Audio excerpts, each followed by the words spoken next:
Parents come to me and say, my child is not leaving the phone. He has no time for his education, he has no time for his homework, health, hygiene, food.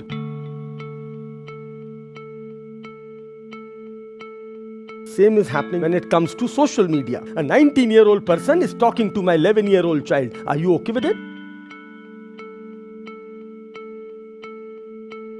I'm not saying no to technology. I need discipline. My child needs to go on a social media for entertainment or whatever. Fix a time. But then be aware of the dangers. Hi, I'm Rakshit Tandon. I have spoken and connected to 2.5 million kids in the country on the issue of cyber safety. I have trained law enforcement agencies on cyber crime investigation, and I help law enforcement agencies solving these crimes.